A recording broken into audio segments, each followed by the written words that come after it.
Pete Alonso is set to come to the winter meetings in person. Why the Boston Red Sox must lock him down this offseason.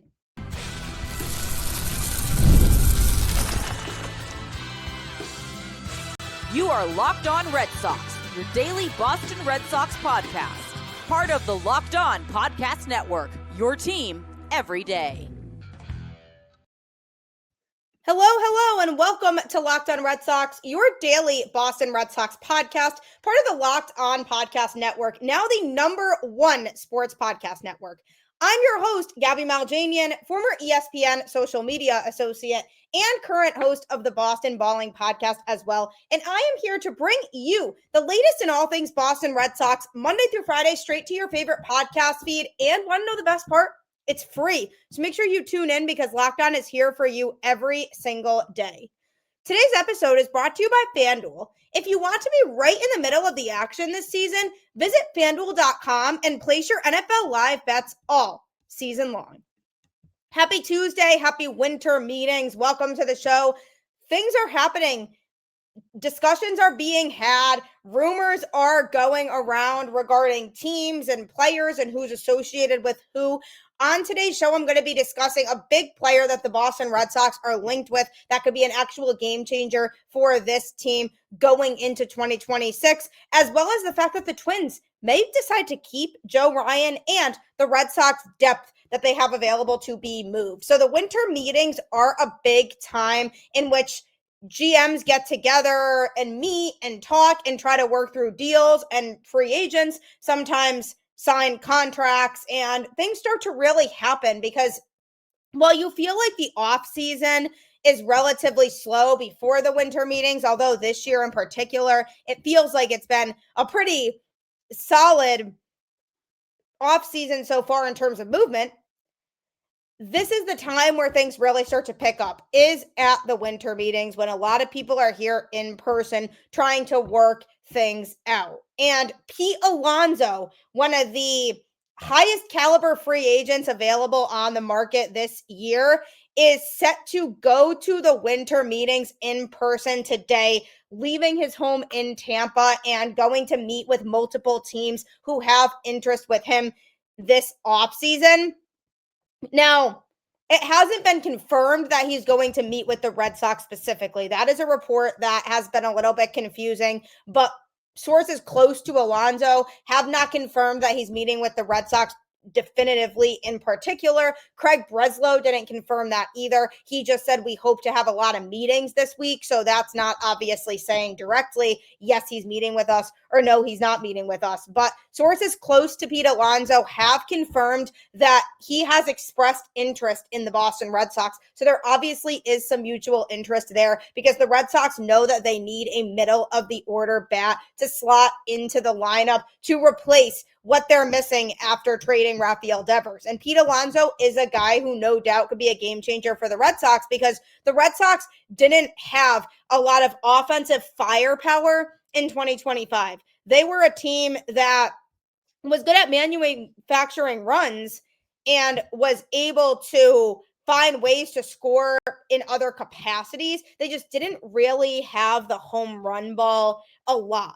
And Pete Alonso is somebody who no doubt could change that for the Boston Red Sox with the raw power and ability that he has. He turned 31 on Sunday, hit 158 homers over the last 4 years. And last year, he led the National League with 41 doubles and posted an .871 OPS. So there's no doubt about the fact that he would make the Red Sox lineup better because yes, they have some good hitters in there, but you want those guys who are going to be imminent threats. And the Red Sox didn't really have anybody on this team that pitchers would fear when they stepped up to the plate. And Alonso's the type of player that could step up to the plate with runners in scoring position and a pitcher would be like, oh crap, I don't want to face him. That is the aura that Pete Alonso could give off. And that alone is something that would help the Red Sox lineup because it doesn't necessarily have that as of right now. He slashed a stat line of a .272 batting average, .347 on base percentage, and .524 slugging percentage with 38 home runs and 126 runs batted in. while topping the National League, like I said, with 41 doubles, tied with Atlanta Braves first baseman Matt Olson in 2025. So obviously no doubt about the fact that not only is he a very talented hitter, but he's one who fits exactly what the Red Sox would need, especially because of the fact that there are question marks with Triston Casas at first base. The Red Sox, Alex Cora and Craig Breslow have both spoken highly of Casas and have said it's just a matter of him being healthy, but that is a question mark right now because of the fact that he missed most of the 2025 season with an injury. So it's really hard to know for sure whether he's going to be able to come back and be super beneficial and productive for this Red Sox team at first base. So by having Pete Alonso here, the Red Sox could kind of have him split time at first base with Casas, take a little bit of the burden and the stress off of Casas because he's coming back from injury, but Alonso could also DH on days when Casas is playing first base. So that would allow a lot of flexibility on the Red Sox end. And Craig Breslow definitely has emphasized the fact that the Red Sox are not opposed to bringing in a player like Pete Alonso. He hasn't dropped names in particular, but he said that he wants to look for a middle of the order power bat with pop. And it makes sense that the 5-time All-Star could slot in right there. And especially with the fact that Alex Bregman isn't guaranteed to come back either, the Red Sox definitely need to step up their game when it comes to being aggressive and looking for these types of guys. And Craig Breslow did acknowledge that, and he straight up said, we've clearly added to the rotation. We haven't addressed some of the position player needs that we have. We still are going to prioritize someone who can hit in the middle of the order and kind of change the overall outlook of the offense. So while pitchers like Sonny Gray, who the Red Sox acquired, Dylan Cease, Devin Williams, and Ryan Helsley have already changed teams, the position player market has been slower to move, with virtually every top free agent unsigned so far. That includes a group of 4-star free agents who have all been linked to the Red Sox, which includes Alonso, Kyle Schwarber, Alex Bregman, and Bo Bichette. And another possibility on the trade market exists with Ketel Marte, who is known to be available and is someone that the Red Sox have also discussed with the Diamondbacks. And top free agent outfielders Kyle Tucker and Cody Bellinger are also unsigned, but wouldn't make sense for the Red Sox because of the outfield depth that they have. So that kind of leaves those other options. And I'm not ruling out a Ketel Marte trade either, especially because of the fact that second base has some uncertainty for the Red Sox. But who's to say they can't do both? They could theoretically trade for Marte and also sign Pete Alonso. Then they wouldn't even need Bregman back, and they'd be in a lot better position going into 2026 when it comes to the lineup. So Alonso, no doubt, is a guy who would fit that mold of a lot of things the Red Sox are looking for. Check off a lot of boxes. And Craig Breslow is definitely remaining open-minded. And he said, I think that just gives us a little bit more latitude when it comes to finding someone who can improve the offense. We feel like we've got the ability to run out guys in almost any position, so we don't have to be rigidly anchored to one position. Basically saying, we're just looking for the guy who we know can be a high-end slugger no matter what position they play. So he said home runs are a foolproof way to put runs on the board. Typically, that type of profile comes with a trade-off, most often contact ability, which is another area that we feel like we need to improve the identity of the offense. At the end of the day, we're trying to score as many runs as possible. There are a few different paths to doing that. I think that the true middle of the order bat that can hit the ball out of the park probably has outsized impact on the rest of the lineup because of the way that you have to attack someone and the on-base implications it can have.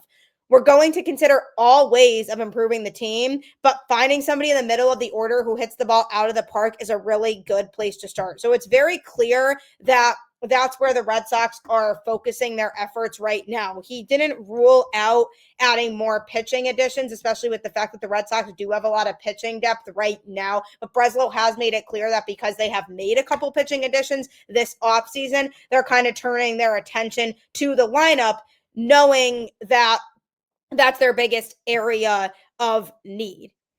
He basically said that there are still really good pitchers out there. And if there is an opportunity to improve the team by adding them, the Red Sox are open to that. But the other side of the ball is primarily where they're focused. And good news for Pete Alonso, he plays on the other side of the ball. And that's something that could really benefit the Red Sox. He was in the 97th percentile on average exit velocity in 2025, 98th percentage in barrel percentage, and in terms of bat speed, 91st percentile. So this is a guy who's going to provide a lot of raw power. And Craig Breslow did mention it, that a lot of times when you get a home run heavy hitter, you're getting a guy who also is a low contact hitter, meaning he will also strike out. And that kind of just sometimes comes with the territory. He was in just the 40th percentile in strikeout percentage. So he does swing and miss more than other players might because he doesn't hit for contact, he hits for power. But the Red Sox do have guys in their lineup who hit more for contact. So inserting a power first guy is what's going to make or break this lineup and really be a game changer. And Pete Alonso 100% fits that mold. So hopefully he decides to meet with the Boston Red Sox, and we'll see what happens with that. But coming up, the Twins maybe don't want to move Joe Ryan anymore this offseason. So where do the Red Sox go next? If you're looking to get into sports betting, FanDuel is the best place for you. With FanDuel, you can place bets as the action unfolds. Every drive, every momentum swing, every highlight moment. Live betting is best when the game starts to shift. A receiver gets hot, a defense tightens up, or the momentum flips after a turnover. FanDuel lets you jump into the moment. So if you want to be right in the middle of the action this season, visit FanDuel.com and place your NFL live bets all season long. FanDuel, the game moves fast, and so can you. Definitely check out FanDuel. And also, thank you for making Locked On Red Sox your first listen of the day. And thank you for making Locked On the #1 sports podcast network. You already live your team every day. Now take it up a level and go ad-free. Join the Everydayer Club today and get Locked On Red Sox with no interruptions, members-only Discord access, and more. All for just $5 a month or $50 a year. If you head to the URL that is listed on the YouTube video for this episode, you will find the Locked On Red Sox Everydayer Club that you can join. Also, if you are a true diehard Red Sox fan, the Everydayer All Access tier is built for you. You'll get one-on-one text access with me, all access episodes, and exclusive newsletter, and a 15% discount to the Locked On merch store. Head to the URL again to join the Everydayer Club and unlock all access. You can also find the link in the episode show notes. Hope to see you there. I promise I'll give you lots of good bonus content that you won't see on the daily show, and it really will be worth your while because I'll also answer all your questions. The Red Sox are hopefully going to answer a lot of roster-related questions at the winter meetings this week. This is when a lot of things start to move. Pete Alonso, rumored to be heading to the winter meetings today to meet with teams that are interested in him. Hopefully the Red Sox are one of those teams that he decides to meet with, and hopefully they give him a very convincing spiel about why he should come to Boston, because so many people are pegging the Red Sox as the perfect fit for him. And he truly is a guy who would check off multiple boxes. And that's the type of player you want on this team. But aside from first base and designated hitter and acquiring a power bat, the Red Sox also don't need to rule out acquiring starting pitching. They have talented starting pitching in their rotation right now, but they don't have that true number two. They have some players who could turn into a number two if things go well, but they don't have a guy who right now you can look at and say that guy is no doubt a number two. One player who certainly would have fit that mold is Joe Ryan from the Minnesota Twins. And there have been so many rumors surrounding Ryan going back to the trade deadline, but recent reports have indicated that the Twins plan to keep him because they want to add to their roster rather than sell off key players like Ryan, Pablo Lopez, and Byron Buxton for the 2026 season. While teams like the Red Sox have pursued him and the Mets also showed interest, Minnesota seems focused on retaining their core players despite potential payroll drops,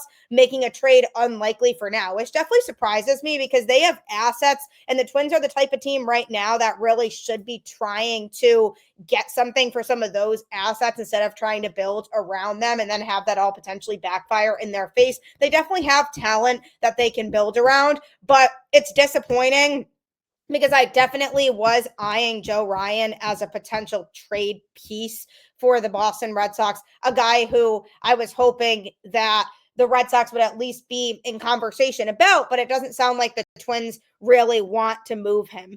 And after a previous sell-off, the Twins front office aims to build around their core, signaling that they intend to keep all those top talents because they believe in what they can do now.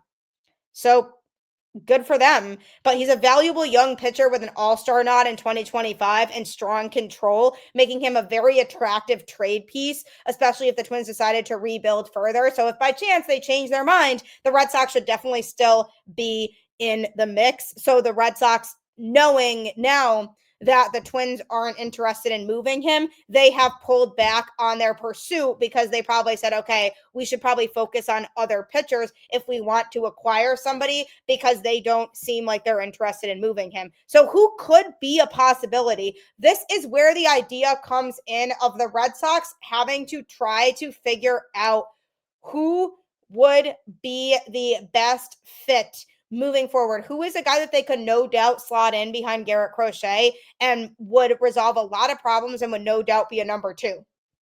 I am looking at the Kansas City Royals as a potential trade partner. I talked about this on last week's show. There are a couple pitchers that are rumored to be on the move from Kansas City. They are looking to add outfield bats by leveraging their surplus of starting pitching. So they kind of have the opposite of what the Red Sox are at, whereas the Red Sox have an overflow of outfielders and they're going to have to move somebody, whereas the Royals have pitching that they could use to their advantage to try to improve an area of their roster, which is outfield. And because of where the Red Sox are at and the fact that they are likely going to trade an outfielder this offseason, it feels like these two teams could be a good fit when it comes to a trade partner. Cole Ragans and Kris Bubic are both names being discussed, particularly in potential deals for Red Sox outfielder Jarren Duran, because Duran is somebody that the Royals have been interested in before. They expressed interest in him at the trade deadline. Craig Breslow didn't want to move him at that point because of the fact that he felt like the Red Sox had good chemistry going and he didn't want to break that up. So other potential targets mentioned include Wilyer Abreu, because while the Red Sox have talked about how they have to move an outfielder, they haven't really confirmed which outfielder definitively that's going to be. And Jarren Duran is a likely choice, but they are also seemingly not ruling out trading Wilyer Abreu either. So that leaves, those two as primary targets for another team. Brendan Donovan and Luis Robert Jr., while players like Austin Hayes, Harrison Bader, and Mike Yastrzemski, who was recently acquired, have been linked as free agent or trade targets as well to fill outfield needs, the team seems motivated to improve offensively at the winter meeting. So because of the fact that they have intriguing pitching, Ragans and Bubic are intriguing pitchers who could fit what the Red Sox are looking for. And because we already know that there is interest on the Royals' end of one of their outfielders, this seems like it could be a very likely partnership that happens. A blockbuster involving Cole Ragans for Jarren Duran could happen, but the Red Sox asking price for Duran was pretty high, at least at the trade deadline, so that may not have changed. There's also the general strategy of trading from pitching depth like Bubic, who's not as good as Ragans, for a needed bat. But teams are trying to get pitchers at a discount due to Bubic's injury. And that's one of the reasons why I'm hesitant on him a little bit and would much prefer Ragans, because not only does Ragans not have the same injury history that Bubic has, but also Ragans is a no doubt number two. There is no doubt about the fact that if the Red Sox were to slot Ragans in behind Garrett Crochet in the starting rotation, that would be a very good 1-2 punch. Whereas if you take Bubic and put him in there, he kind of feels like a similar pitcher to what the Red Sox have, a lot of 4 or 5 starters who could potentially turn into a number 2 or number 3 if they improve a lot. And the Red Sox right now do have a lot of pitchers that are kind of in that category. And that would kind of be where Bubic would fall in if he were to come and be part of the Red Sox rotation. Whereas Ragans is a no doubt number 2 that they would slot in behind Garrett Crochet. And he would be a guy that would for sure fit that mold of what the Red Sox are looking for. So it would feel like if the Red Sox were to make a trade with the Royals and Bubic was involved, it wouldn't really feel as productive for the Red Sox. And the most productive part of it would feel like the aspect of the Red Sox moving one of their outfielders to create space. That to me would feel like the most productive piece of a trade like that. It wouldn't really feel like it would leave the Red Sox rotation in a better place than it is right now. And the Red Sox rotation right now is better than it was in 2025. Sonny Gray is a key piece who had a good season in 2025. And then there's Oviedo, who the Red Sox traded for last week from the Pirates, who is definitely a guy who the Red Sox could, again, try to make into a number 2 starter because he has upside, but there's no guarantee in his ability to perform at that high of a level. So it still feels like in order for the rotation to be put over the top, the Red Sox do need that number 2 starting pitcher still. And Ragans is a guy who no doubt would do the trick. And the Red Sox would be giving up good talent for him. So it only feels right for the Red Sox to continue to push for Ragans if they were to make a trade with the Kansas City Royals, because of the fact that if the Red Sox are going to make this type of trade, they are going to need to make it worth it for them. And if we are looking at a starting rotation that includes a 4-person team of Garrett Crochet, and then Cole Ragans, assuming that they trade for him, and then Brian Bayo and Sonny Gray as your 1 through 4, then it doesn't really matter who the 5 starter is, because that's a solid combination. Brian Bayo, especially with the season he had overall in 2025, hopefully the potential is there for him to continue to grow and develop. So then you're really looking at a strong 1 through 4, and then you can kind of slot somebody else into that 5 hole based on where they're at and who might fit that mold or who looks the best coming out of spring training, but it creates a lot of flexibility. So if Joe Ryan is not available, it's time for the Red Sox to pivot. And the Cincinnati Reds also have kind of confirmed that they are not interested in moving on from Ace Hunter Green. Unfortunately, that would have been a huge move for the Boston Red Sox. He also is an absolute stud that I know would be a game changer for Boston. So this really goes to show that when it comes to the Boston Red Sox and where they're at right now, adding a true number 2 starter like Cole Ragans is the route that they should be taking. Now, I'm not saying this definitely is going to happen, because you never know what's going to happen in the winter meetings, but this feels like a likely trade partner because it is already known the fact that the Royals like Jarren Duran, and there are a lot of aspects of his game that they want, and they've already inquired about him with the Red Sox. So this could be a fairly easy conversation, knowing that both sides seemingly have pieces that would benefit and interest the other. So we'll have to see what happens there. But speaking of pitching, the Red Sox are in a place where they have a lot of starting pitching depth right now. Will they flip anybody this offseason? Potentially. If you're looking to score any last-minute tickets, Game Time no doubt is the place for you. And the World Cup is coming back to North America for the first time since 1994. And with 48 teams for the first time ever, it's going to be massive. But let's be honest, getting tickets is usually the hardest part. That's why the Game Time app is clutch, finally giving fans a real advantage when it comes to snagging seats. With Game Time, you can track price drops in real time, get alerts when great seats open, and buy tickets the moment they hit the app. It puts the power back in your hands and makes going to the World Cup realistic instead of impossible. Take the guesswork out of buying World Cup tickets and every match, concert, or event with Game Time. Download the Game Time app, create an account, and use code LOCKEDONMLB for $20 off your first purchase. Terms apply. Again, download the app, make an account, and use code LOCKEDONMLB for $20 off. Swipe, tap, ticket, go. Game Time.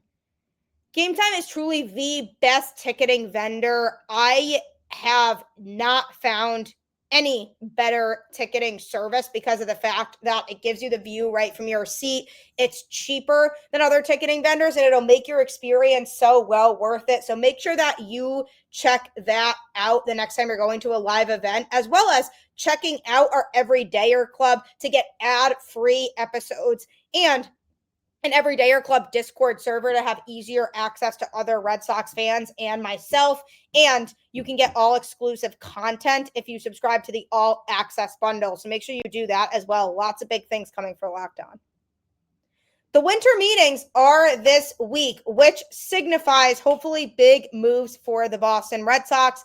They are in a position now where they have worked over the last few seasons to really build up their pitching depth. And now they have a lot of starting pitching depth, and some of it could be used to be moved in a trade this offseason to acquire things that they need in other positions. So, for example, in the rotation right now, Garrett Crochet obviously is not going to be moved. He is the ace of the rotation for years to come. He's the guy the Red Sox are going to build their rotation around and continue to get players to have a team that is going to go to the World Series, hopefully. And if you have Garrett Crochet as that mold, you can continue to build around that in a competitive fashion. Sonny Gray, likely another guy who's not going to be moved because he is a starting pitcher who the Red Sox just traded for. He's coming off of a good season in 2025, so the Red Sox definitely see him as a rotation piece, especially because they gave up a couple of good pieces to get him. So because of that, I don't really see them flipping him in another trade. Brayan Bello, however, is an interesting piece here because I don't necessarily know that the Red Sox are confident enough in Brayan Bello to see him as not movable. Because with where the Red Sox are at right now and the fact that they just went out and they acquired another starting pitcher in Johan Oviedo, maybe they see him as an upgrade from Brayan Bello, and maybe Brayan Bello is a guy that the Red Sox use in a trade package because there's definitely potential there with Brayan Bello, no doubt about it. He's a starting pitcher that had a good season overall for the Red Sox in 2025, struggled in the last month or so, but overall was pitching at a very high level.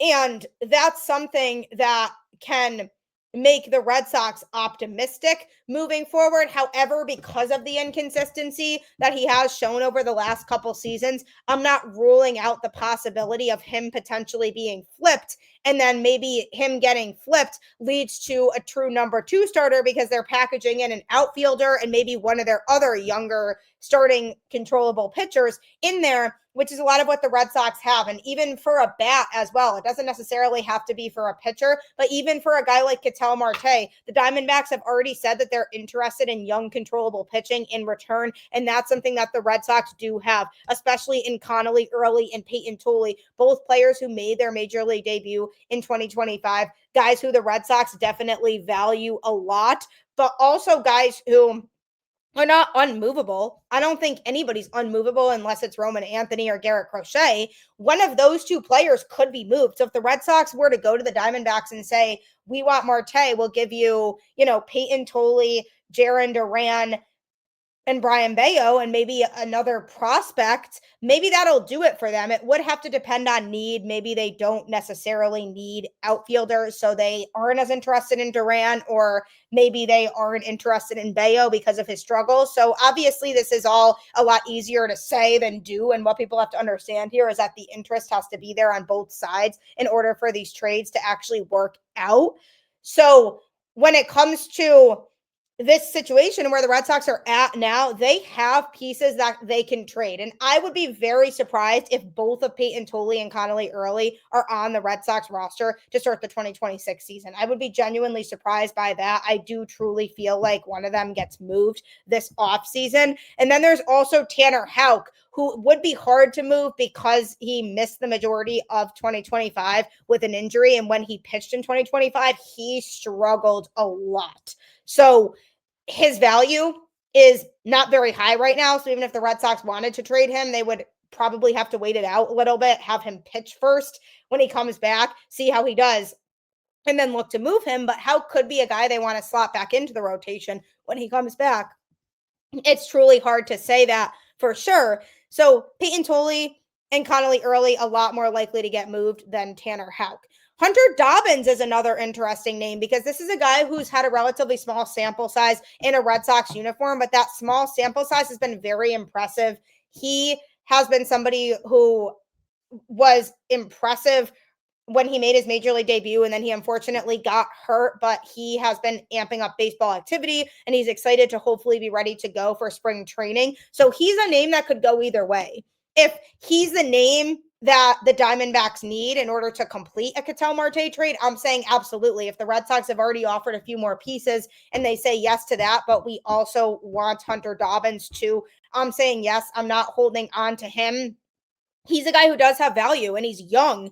And if they want young, controllable pitching, I could see them being interested in a guy like Dobbins because he's shown a lot of potential already in the majors.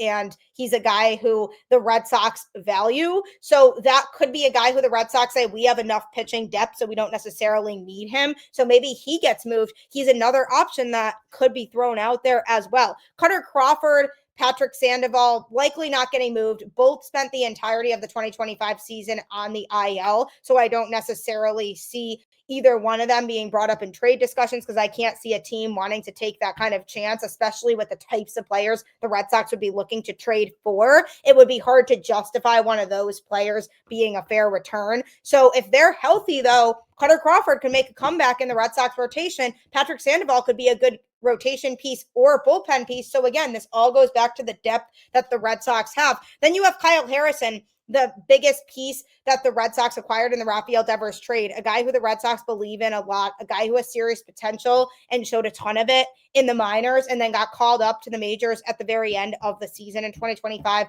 He was a guy who the Red Sox felt like they could truly develop in their system. And he impressed also when he made his Red Sox debut, pitching both as a starter and as a reliever. So that's another situation to keep an eye on. I don't see them trading him. I think the Red Sox really believe in Kyle Harrison and want to keep him here. The question is just going to be, where is he going to pitch in 2026, whether it's in the rotation or in the pen. And then there's also Johan Oviedo, who could be considered a reliever or a starter. He has experience doing both. That further enhances the Red Sox depth, and it also could increase his value. Maybe the Red Sox traded for him so that they could flip him again. I'm not ruling out the possibility of him maybe being moved this offseason as well. The Red Sox might decide to keep him and have him be part of the rotation. But if they decide that they need to still move a starting pitcher and that's what's going to put it over the finish line, I could see him being moved as well, because he's a guy who has number 2 potential but isn't there right now. So the Red Sox might want to keep him in their pitching lab and have him work his way up to that. But I'm not ruling out possibilities